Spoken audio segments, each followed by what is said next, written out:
Hey guys, I'm Jax, and this is my spoiler review for the new horror film COBWEB, a film which I decided to watch to celebrate the spookiest time of the year. This dark, perverse, fairy tale horror film asks one question that I don't think any other film has ever asked before. What if Rapunzel, but like super gross? This film has made me feel like I absolutely need to get a haircut. Like, right now, I pretty much stopped the movie and just went, I am legitimately considering cutting my hair. I cut my hair once a year, and it's like getting close to that time, just before summer, kind of just shed it all off and then just let it fully grow for a year. That's kind of just like the go-to thing I do. So it's like, it's not out of the realm of possibility that in the next couple of months I was gonna cut my hair, but I am seriously considering, after doing this review, just like driving straight to the shopping center and just getting my hair cut. Like, which is an impulse I never have. This film is, this spider, Rapunzel, demon woman, / Hugo Simpson hiding in the basement, attic basement, wherever she was, with just the most disgusting long hair ever. I found it truly repulsive, truly inspired. It was like a really ingenious, clever little visual trick to kind of show the creature without ever showing the creature that much. I think it was really effective. One of my favorite parts of this film was the third act, when it just lost its absolute mind, and just the way we saw the hair just slowly, grossly, you could just feel the horrible tangled mess of hair just creeping through the house and flying across the screen, and just really weird, gross things. I love the imagery of just spiders crawling through this tangled mess of hair. I found it viscerally unpleasant. I really enjoyed all of that. Most of the creature work with the weird spider mutated kind of twisted morphed body that she had going on, I found all really great. Of course, the film doesn't make any sense. The logic of her power levels, like at one point she lifts up like a boy and throws him up against like the ceiling and down and up and down. And like, we don't see her doing it, but it's implied she's behind the door, like lifting him up, which means superhuman strength, like a superhero. And yet she can't like smash open like a wall, which like another woman with no superpowers smashes open in like 45 seconds at the end of the film. The logic and like just everything about the film, like it doesn't make any sense. Like she's trapped in this thing, like this big hole. But like, how did she learn English? Did they homeschooled her? Did they? They homeschooled this horrific monster? What did she eat? Where did she go to the toilet? Like, there's just so many questions of like the logic and the logistics of the film.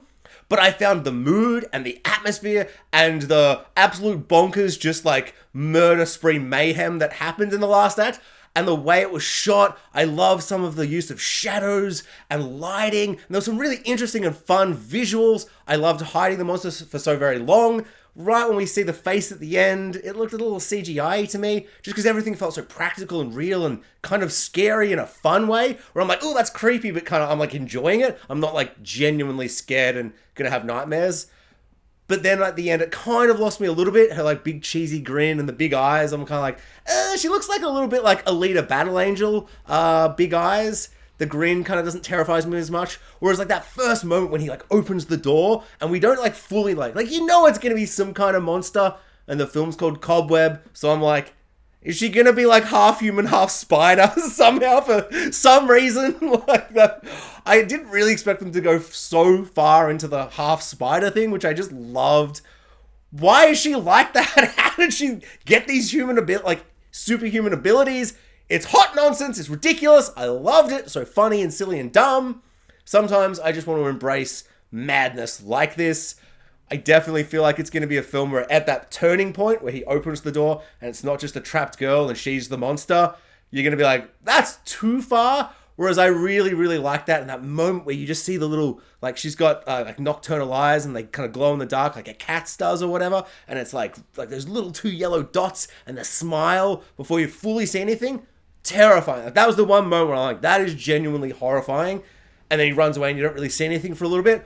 All of that really good. Almost nothing makes me happier in a film when something happens, like a line of dialogue or a little moment, and you go, bam, I got it. And you stand up and you point at everybody watching the movie and you go, I know what the twist is, because I'm I was going to say clever. I'm not clever. The film is pretty obvious. It's pretty obvious, but it's satisfying when you're just like, I know what the twist is, and you just think back on all the moments that are contradicting that twist. You're like, no, that's really clever setup for what the twist is going to be. And then every single moment after that point where you know what the twist is going to be, just they keep reinforcing it, and you're like, ha ha ha ha ha, I'm a genius.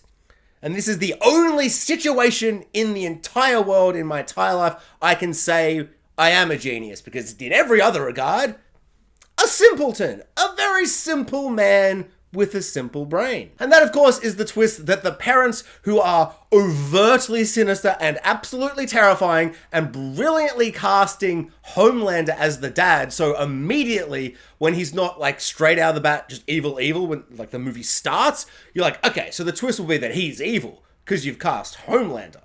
Like, why else would you cast Homelander? Like, I don't think he needs to kind of break free of that stereotype. Like, right now, this doesn't really feel like the film or the role. He's not like such a nice dad, but you're like, oh, he clearly took this role as the nicest dad in the world to kind of break free of that Homelander thing. Like, he still has this like thing where you're like, something's off there. And so the whole film for the first 15 minutes is like, okay, well, the parents are like normal, so they'll be evil. And then there's that moment where they open the fridge, or they turn the fridge over, and there's a door and there's a lock, and you're like, what? What is going on? Parents from hell. And they throw the kid into the basement, and it's all creepy and weird, and it's implied they've done this before because you see a big hole and there's like a toy down at the bottom of the hole. So you're like, okay, they killed the lady from across the road that he mentioned the story. And so for the first half of the movie, I totally was just like, okay, cool. So we've done that twist early on, very early, so that's the movie. They are evil parents, and we're going to find out why. And then he has like a dream at one point, and the dad's all like, he's like blinking his eyes, and then the mum's all like, oh, I'm a demon monster. And it's like, oh, okay. So they're not human. And then it cuts and it's like, it's a dream. And you're like, but is it a dream? And so at that point, I'm still on board with like what the film is like tricking us into. But then there is one line when the mum hears that the kid has talked about the girl on the wall. And she's like, what did the girl tell you? And she's like banging against the wall and running around. And the way she looks at him and just goes, what did she tell you? What did she tell you? That to me was suddenly just like my eyes opened, and I'm like, oh, the parents aren't evil. The girl in the walls is evil. Because that's just not the thing you would say. That's not the reaction you would have if you found out your son was talking to the girl in the walls. And from then on, it just suddenly became so clear. Like, there's a scene where the parents, and you see this big striking imagery of their shadows on the wall, and it's creepy, and they are overly creepy. So you're kind of like, it's the clever thing for the film to do, to like overly go, how evil are they? Like when the teacher, the substitute teacher, comes into the house, and the banging, and the washing machine, the loudest washing machine that's ever existed, and you've cast Homelander, and Homelander is just super creepy. So it really lends to the idea that you're like, okay, parents, super creepy. But then everything they say and do, you're suddenly like, oh no, this totally works. This totally makes sense.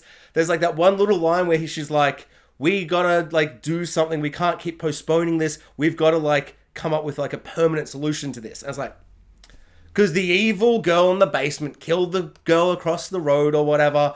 And the reason they were so afraid and they reacted so harshly and dangerously to him violently pushing the kid down the stairs, which may or may not have been an accident. They didn't actually show us that scene, which I really like, because you're like, oh, there's a scuffle going on. And then it just cuts and the kid's falling downstairs.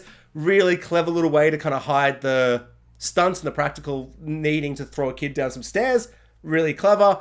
And at first you're just like, wow, they've overreacted to this thing. No, they have perfectly reacted. If you had given birth to a demon monster spider lady and she killed someone, and then your next son pushed someone down some stairs, you'd be like, I guess we're 2 for 2 for spider creature baby children. And you throw him in the basement as well.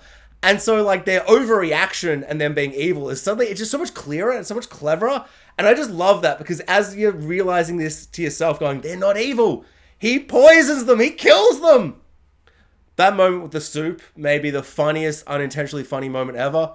Where he's like, did you do something different with this soup today? And then just that moment where he's like, and they're just like smelling it for ages. The scene goes on for ages. And he's just like, smells like cinnamon. And I'm like, I've seen a movie before. You mentioned cinnamon before. For some reason, the rat poison smells like cinnamon. I don't know. I don't have rats. So maybe they all have like a distinct baked goods smell. But yeah, loved that. So much black bile spew everywhere. Loved all that. Loved the idea that the kid he pushed down the stairs brings all his bully friends who are going to come and beat the crap out of him and like maybe kill him or just overreact. And you're like, okay, cool. So we can get like an absolute massacre. Because the film has been very low, kind of like, not low stakes, but like very few cast members. There's essentially 4 main cast, 5 I suppose. And they're all just in this house pretty much the whole time. But you want to see the spider creature lady kill a bunch of people. And so bring in a bunch of bullies and have her just murder the hell out of all of them. Lots of fun. I loved how ridiculously gory it was, despite it making literally no sense logically. I loved that she was superhuman and could crawl up and down walls like a spider. I don't know. I just had so much fun with this stupid, dumb movie. I thought the atmosphere was great. It was creepy, but not like actually creepy. It was like kind of fun creepy. Everything about this film was just absurd and insane, and I loved it. I loved that I could see the twist a mile away, but it still felt very satisfying when it was revealed that she was a demon monster.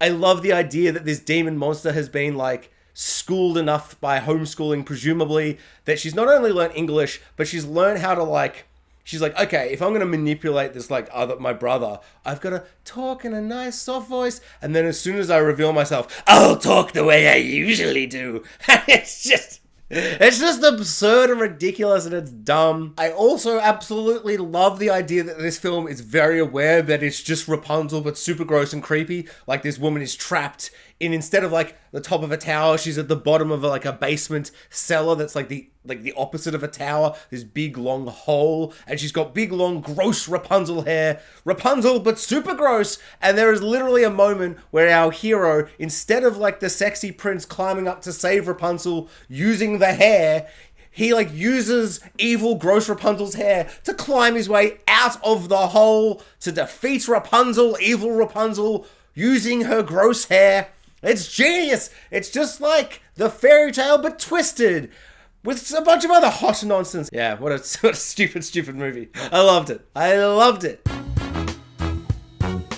Thanks for watching, guys. Like, subscribe, hit the notification bell, and comment below. I'd love to know what everyone thought of COBWEB. Did you love it? Did you hate it? Did it traumatize you and make you do something that you definitely were planning to do it? Like, you knew you were going to do it at some stage, but you did it earlier because you were traumatized by the movie so much with the gross, tangly nightmare. Just me?